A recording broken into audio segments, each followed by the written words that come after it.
All right, I got my box in here from Classic Industries. Oh, come on now. They gotta weld these things on there. Here we go.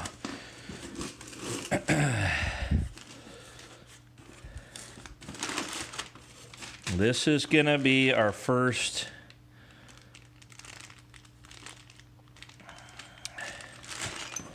correct part, if it's correct. So we gotta, what I got here, I wasn't really worried about the steering parts yet, because I can put that front wheel, get all that done, driver's side complete without it. Well, I'm not gonna put the wheel on, I mean without the tie rod ends and stuff, but basically just have the hub and spindle and everything back together and brakes on and stuff like that without it. But this was, you know, because they charge you shipping ridiculous amounts regardless of how much you order or how little you order, they charge you. So I threw on the sleeve for the tie rods, and then but I take a look and see what we got as far as the ball joint. I see guys opening these packages and things one-handed all the time on these videos. I don't get how they do that. Grab the tripod. Okay.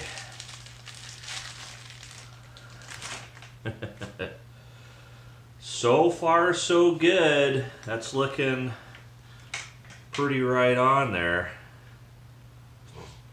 This is different. That's just the grease fitting. Huh. Looks like they got a different pocket. Uh-oh. No, that's okay. Huh. Yeah, that's a little different.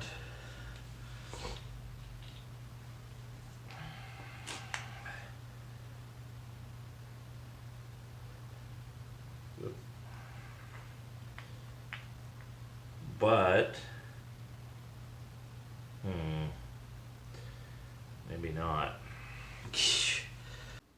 Well, that didn't work out. The problem I'm running into, and now I've confirmed that I need to avoid this. If it doesn't specifically say 3/4 ton, then it's not going to fit. I had found a couple of different things. The first thing I ordered was that upper control arm shaft from LMC, and I called them and said, "Is this, or do you have it for the 3/4 ton?" And they said, "That's the one." Because, and I didn't say, they had other things that specify 3/4 ton or half ton, and then they had items that just said 60 GMC truck, so they didn't specify the size. So the assumption was on my part, and apparently on their part too, when I called and asked them, was that if it doesn't specifically state one or the other, then it fits both. And that's just not the case. If it doesn't specifically say 3/4 ton, I'm not touching it anymore. So anyways, I got to ship that one, another one back. That's part two of two. I've gotten some bolts and some spacers and stuff. And I do have that sleeve for the tie rods that I'm still hoping is correct. As I recall, that one did specify something that anyway seemed to indicate it was correct. But anyway, so that was two of the major parts that I need. I went ahead and went with, let me see here, Truck and Car Shop, and they'd specify 3/4 ton on the upper ball joint. So I ordered that one. I'm going to call these Classic Industries, get a PO, send this one back. So 2 parts going back, 2 parts bought, 2 parts going back. This is the worst part of the whole thing. I don't care about the work. I'll work and you know, my fingers to the bone. Somebody please give me just a list of parts and I'll order.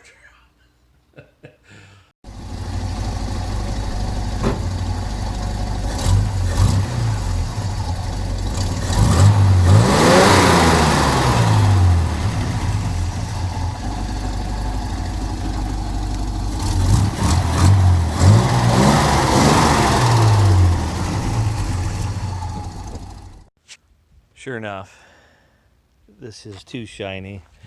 And it says on there to scuff it. You're going to have to scuff it before putting a top coat on, which is anything, paint, whatever. So I got to scuff it. It said something about 320 grit sandpaper. This will be fine. And yeah, just till it's dull. That's what that is right there. Making it dull. So that kind of sucks, especially if I'm planning on doing this whole vehicle with this stuff, that I'm going to have to go hand scuff everything after. I don't know. We'll see how this, if I do this to the whole thing or not. All right, this is just ridiculous.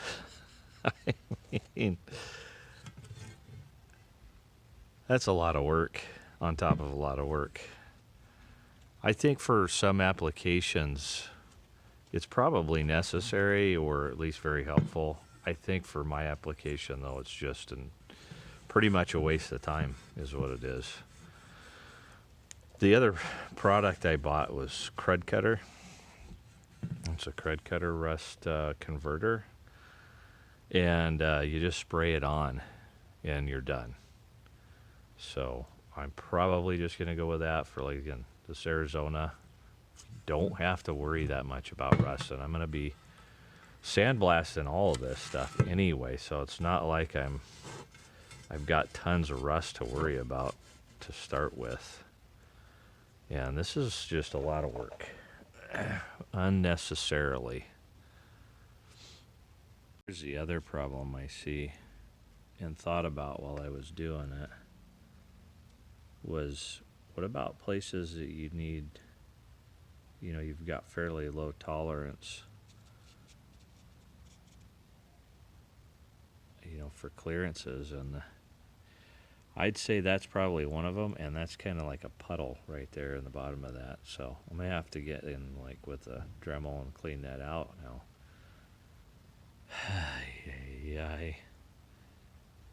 I mean, this thing is starting to really look like more work than for sure it was worth. Alright, those things were way too shiny after the scuffing, so I went ahead and did get some sandpaper out on them, knock it down. What a pain. And then I'm just using that. I got that at the Ace hardware store. Just for lists, all the protections of the 415, so.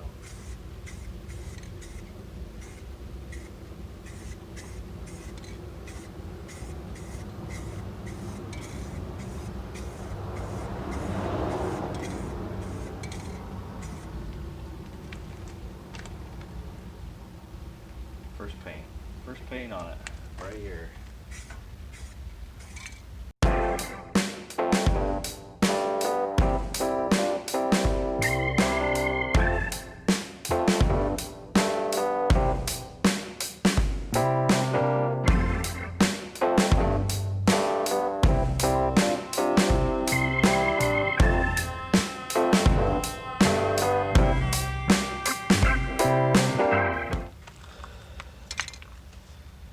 Couldn't decide between the flat or the gloss, so I settled on the I can't decide semi-gloss.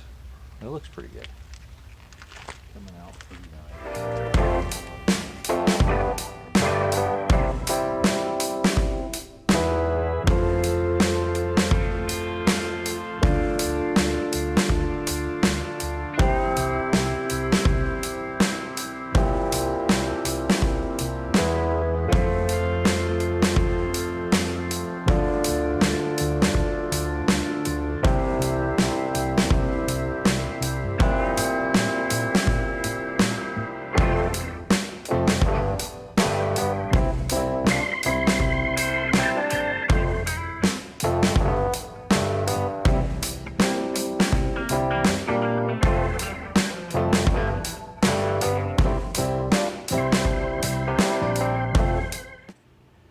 Okay, change of plan. I definitely decided against doing the Pour 15 for anything else. It just, I'm sure it's great stuff, and it's just an application issue. This is not the correct application for it. So what I gone with is crud cutter, rust converter, and this is supposed to be pretty good stuff. I did some research on it, and it looks like it's more along the lines of what I'm going to need. It's paintable, and it just converts the rust. And I've got my spray bottle with some of it in there. We'll try that out here in a minute. And then I got almost all my parts completely painted, and I'm going to repaint them. I'm going to go with VHT epoxy paint. Again, something else I looked into. I think since I'm going to go with this crud cutter that's just going to convert the rust that's there, and it isn't a protectant, I probably need a better paint than just the Rust-Oleum stuff. So I'm going to repaint it just because this is a satin. I'm sure it's going to be a different look than what I have on it, and show you what they look like. It turned out, I mean, it looks great, but I don't want some parts looking one way and other parts looking another way, so just gonna repaint the whole thing. Pretty crappy day today for Arizona. Overcast and 58 degrees right now, so not very common. Just gonna shoot some of this crud cutter on the frame here, which, by the way, if you look after my last sandblasting job, that stuff, very little of the rust there back on it, so looking pretty good. This still has to be clean, so I'm not gonna do it is sandblasted. Come on.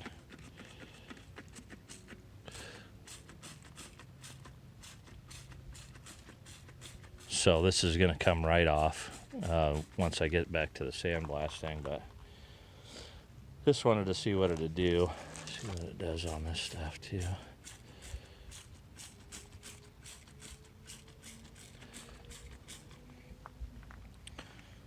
All right, I'll check back on that after a little painting.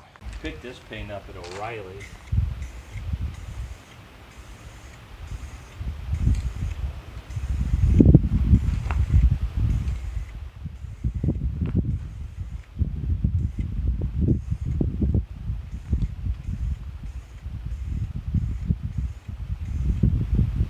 Gonna do one easy coat for color.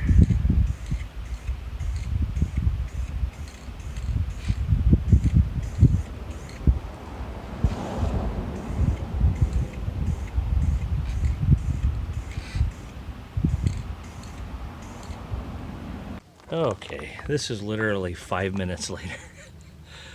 And I mean, that compared to that, yeah, I would say that's effective. And then over here on the heavier stuff, it's already working pretty good on it.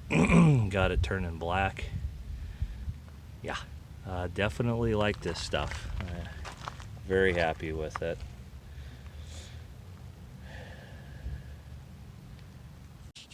For the heck of it, I went ahead and did the rest of the blasted stuff. You can see I still got grease on there. I need to get off with the sandblaster the next time, but man, that's I like that crud cutter. Just a little spraying on there, and we got most of that converted. So good stuff. Well, there's everything that I've got going right now. I didn't do, you'll notice, the spindle and the hub. They both needed a little bit of work still on the grease and stuff. And I wanted to check this new stuff out. I had stopped doing any of it because of I knew I wasn't going any further with the Pour 15, so those are going to be next. Just a little cleanup, and then they'll be added to the pile of done stuff. All right, well, those are pretty well it. As I said, I got a couple of parts that didn't make this batch, and so I'll be cleaning those up, getting that done. This is the new combination. This is what I'm going with for sure now. I like it. This is additionally to be in just better paint. This VHT, it's an epoxy paint, so it's supposed to hold up better. And I watched some videos on it. I saw some guys doing some time lapsing with it, where they put some miles on their vehicle and had painted the frame and so forth, and held up really well. So it was between that and Duplicolor, and the Duplicolor wasn't an epoxy paint, so I don't know. That's what I went with because it's an epoxy. Again, the Rust or the Crud Cutters Rust X does a fantastic job. This is and it says stops rust, prepares rusted metal for painting, which is what we're doing. That's what I'm doing, and it's doing a fantastic job right out of the gate. Gallon of that too, and I can't remember for sure. This was at Home Depot, and I believe it was in the neighborhood of $18 to $20, something like that. I had to have it shipped in. It wasn't in the store, but I just went and picked it up at the store, so it didn't cost me anything shipping or anything like that. And the Pour 15, I bought it last spring, so I can't remember exactly what about it was, but for a quart of it was something like $30, $30 or $40 maybe even. So I think I'm doing better. Now that would have been enough to, as we saw, it spread. Everything was great about it, just like I say, I think wrong application. It's just too much involved in doing it, and I don't think it's necessary. And we'll find out. All of these parts here on the driver's side front are going to have been done Pour 15 and painted. Passenger side's going to be just treated and painted. So we'll see the difference, in a couple of years. Definitely stick with me on it, and we'll check it out. Okay, this is about a day and a half, 2 days maybe later, after treating this with the Crud Cutter. And it says paintable. I haven't read yet. Maybe it says you gotta wipe it first. But it's definitely not something you can immediately paint. You gotta prep it. I'm sure it says something about that, but just gonna do a before, so you can see all that really hard stuff in there. I'm gonna get off there. Same thing over here, and that'll take care of that. There's really not much on the inside. There is up under where the rear engine bracket or mounts were. Hit the cross member there, and there's still some of that crud. I don't know if the camera can pick it up here and there, and that's the stuff I want gone, and I want it at least back to here, because this is where I'm gonna have the I gotta actually go past that, because I'm thinking about the next time. So because I was thinking do all this, treat it, paint it. Well, if I stopped here and painted it here forward, then I got to come back with the blaster and everything and go back to here. So I want more of a defined endpoint, like back here, as I'm just gonna have to. Here's not a problem. I got a pretty good idea. I'm gonna do up to like here on all these, and then just put the treatment on and leave that, the rust treatment, and paint to just here, just paint to where I need it.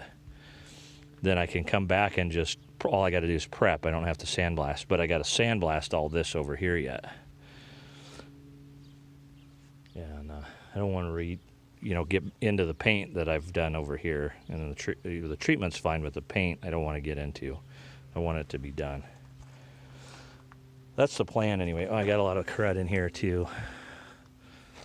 It's got to come off with the blast, and I'll show you when it's done. changed my setup a little bit. I got this big beach umbrella that I'm covering my sand with. Not that I had any problems with it, but it was close, and didn't feel as maneuverable as I want to be because I didn't want to get water in the sand. So that should fix that, hopefully.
can't paint it till tomorrow.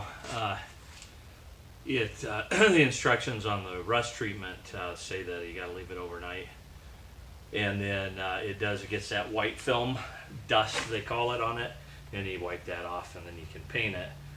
I'm a little bit afraid to do the acetone on it because I don't want to neutralize the chemical. You know, whatever it's doing, I want it to always be doing it, and it does say you paint it. You just wipe it off and paint it. So that's what I'm going to do.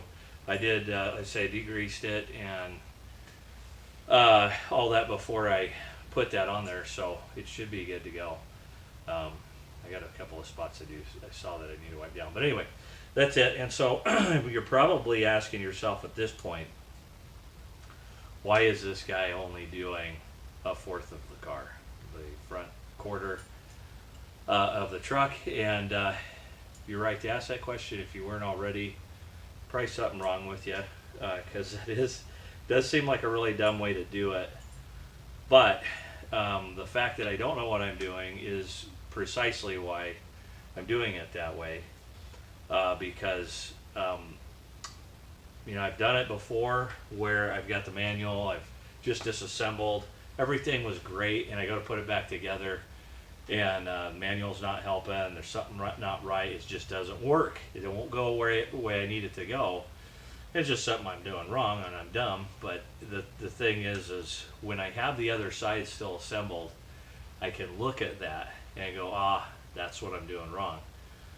So, right or wrong, that's the way I'm doing it, and I think I have it planned out where it's going to work. It's not going to be a bad thing. Not going to be a ton of duplicated effort on it. But we'll see. Remains to be seen. If it sucks, you'll learn yet another way how to not do something from me. But I guess I can't paint it today, so I'm done for the day other than clean up. And I had the spindle is done, by the way. So I was showing that. So it goes on with the rest of the parts. Again, this is the day after Christmas now, so I don't have parts still, so still waiting on those. But at least I'm going to actually have that front painted, and I am going to do it tomorrow. I have to, because I got church again, so it's going to sandwich right in the middle. Shouldn't be any big deal though, because there's not going to be any prep. It's just, other than just wiping it down, wiping that dust off, and then painting it. But I have to do it because I don't want to go through this thing again where I got to redo something that I already did once because it's sat for too long. And anyways, I like the, I'm still just absolutely in love with that blaster attachment, and it didn't take anything for me to go and scrape the little bit of grease spots that's what, I'm learning. Right now I've got 300 pounds, it's 3 100-pound bags of sand that I've used on it completely, a little bit in the bucket that won't suck up, and then and $30 for the attachment, $12 a bag for the sands, $30 for the attachment. I'm right at $75, and I've got that front quarter done, and I've learned a lot. It's actually more than the front quarter. I've learned a ton, and just learned some more stuff. Concentrating on all those little spots is complete waste of time. It's like it loosens it up to the point where I just take my scraper and just go like that, and it just comes off. So I sat there and sprayed. Another thing is there's splatter, weld splatter. I just kept spraying that, going, why won't that come off? Until I realized what that was. So I'm learning stuff every time I do it, and I'm going to be much more efficient with it. I don't think it's going to take but maybe a bag and a half to do the other front quarter. The rear end is going to be so much easier in a lot of ways, and that's in this way is one of them. Maybe a bag and a half for the entire back end, I'm guessing would be my bet at this point. So we're looking at maybe another 3 bags, so another $45 worth of sand there, and so we're over $130 or something like that in total potentially, and that's not bad. That's doing pretty good, I think. Again, for $300, if you could do the whole frame and the whole thing was done the way I want it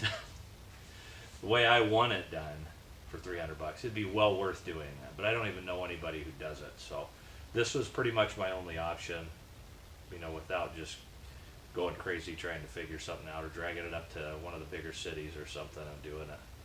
So I like it, and hey, it's cool, man. I'm doing it myself, so I got that kind of that satisfaction piece of it as well.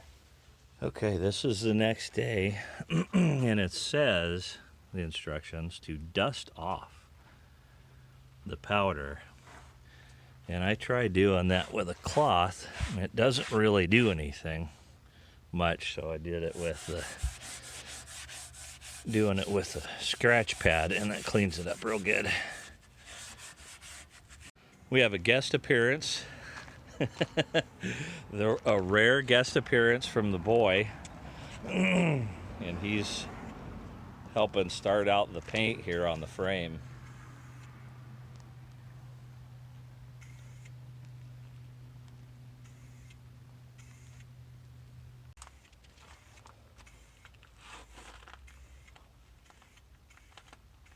Now go longer sweeps.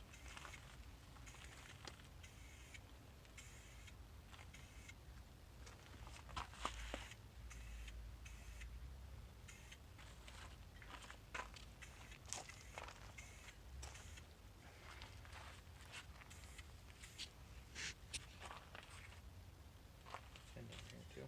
Mm-hmm, yeah.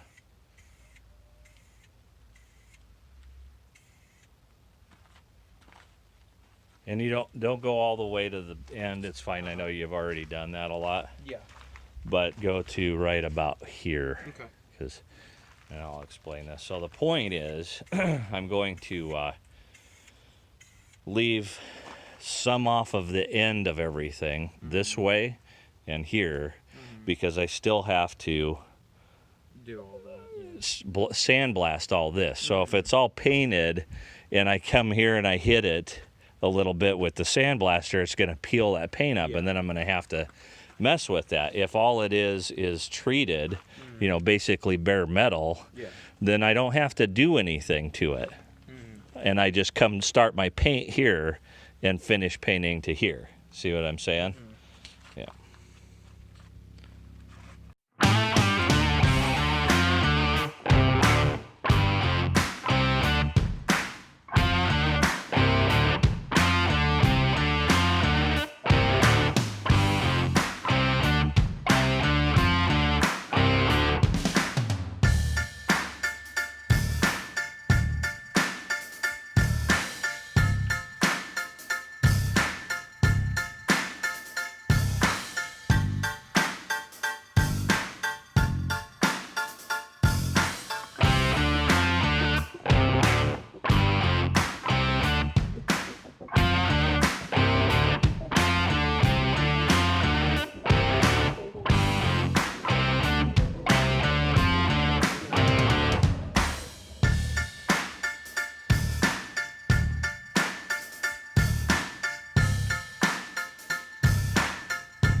It looks good, huh?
does it. Got a lot done. Long episode for this one for sure, but we got a lot done, and we're ready to start putting some things together. Pretty excited. I say I got a lot of parts on the way. This is Monday after Christmas, so I'm not expecting anything to get here probably even this week. But by next week I should have it. And this is going to be our Christmas episode. I'm going to say Happy New Year right now to you because I won't be in town after this for a few days. But I do have some things going on while I wait for the parts to come in. Some of the camera stuff that I was working on in prep that you didn't see was I had to wire brush out getting the underside of the frame rails and some other things underneath there where I couldn't really get the sandblaster underneath. Then